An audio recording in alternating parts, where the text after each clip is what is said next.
Hi everybody, welcome to a very special version of Pandemic Cooking with Wendy. That's right, I told you we were going to have a special holiday show. Well, yesterday and today is Passover. I know you were expecting another Easter segment, and those are still coming, but we have to talk about Passover. Passover is a very special time of year. At Passover, we celebrate the success of the Jews in the desert and all the incredible things that happened to them that let them leave enslavement and go on to freedom. That's right, and we commemorate it with Passover. So before I get into the story of Passover, cheers, we drink a lot of wine on Passover. I'd like to tell you some of the things that we have at the Passover Seder. So when the Jews were leaving the desert, they didn't have time for the bread to rise, so the bread was all flat. They left the desert in a hurry, so therefore we have egg matzahs. All right, right here we have what is a traditional Passover plate, and each one of these things represents something different. This is a lamb shank. Well, it's actually nuggets toy, but it was all I had today. Something called cirrhosis. Well, it's not really cirrhosis. It's called harosis with apples and nuts in it. It's a kind of a bitter tasting mixture. And then, of course, we have traditional bitter herbs right in the middle there, right? It was a very bitter time. Lettuce, parsley, and the traditional hard-boiled egg. And this is what you call the Passover plate. So, I know you're all asking to yourself, why do we have this Seder? Why do we open our Seder by saying, why is this night different from any other night? Well, here we go.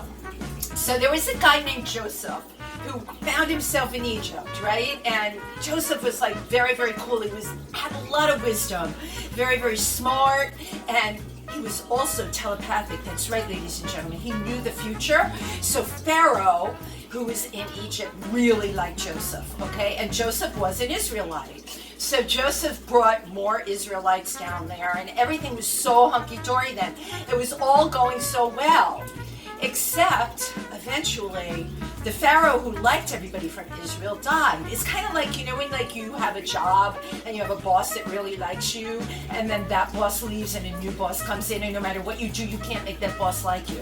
Well, the new boss did not like any of the Israelites. And so this was going to be a very bad time for the Jewish people in Egypt. As a matter of fact, this Pharaoh enslaved them. That's right, ladies and gentlemen. He turned them into slaves, and he treated them badly. And then he said, any woman, Hebrew woman, that has a male child, that child will be smite, which means killed. The firstborn male child will be killed. And this was what Pharaoh had decreed in Egypt. Now, of course, this was really terrible. So there was one woman in particular, one Hebrew woman, who said, no, this is not going to happen to my child. And she took her little baby and put him in a basket.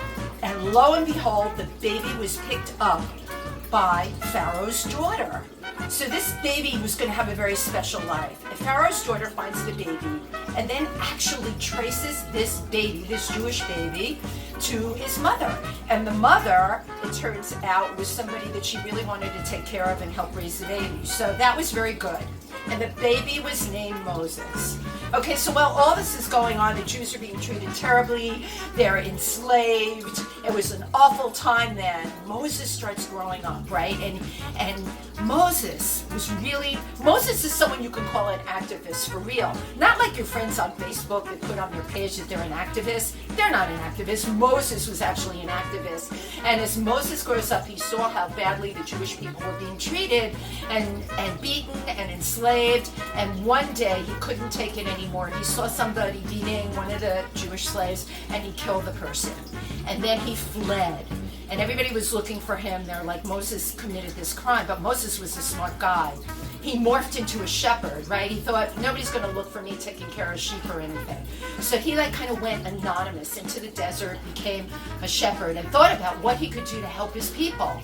All of a sudden, he's out there one day, and he passes a burning bush. That's right. Many of you have experienced this kind of thing. I know after too many late nights in a club where you're a little drunk or God only knows what else, right? You think like trees and flowers are talking to you. Well, this bush was burning.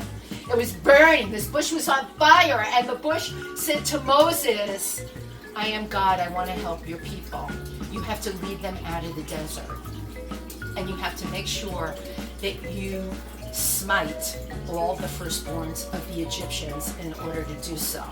So, in order to keep all the Jewish people safe, they had to put marks on their houses that they were Jewish with the blood of a lamb, and that is where we got the word Passover, because their houses were passed over when the Egyptian babies were now going to be killed, okay?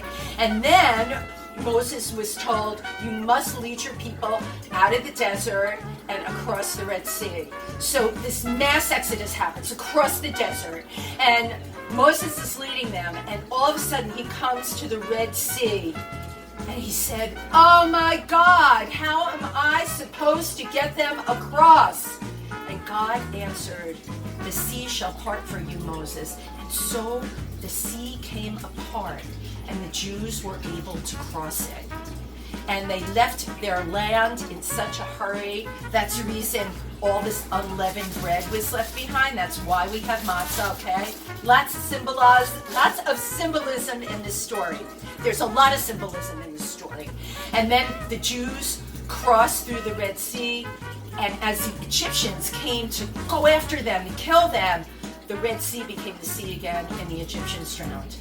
And that, my friends, is the story of Passover. Thank you so much for listening to me today. Also, because we're in the middle of the pandemic, I think it's really important to talk about the plagues that happened during this time. It's something that we do in the Passover Seder.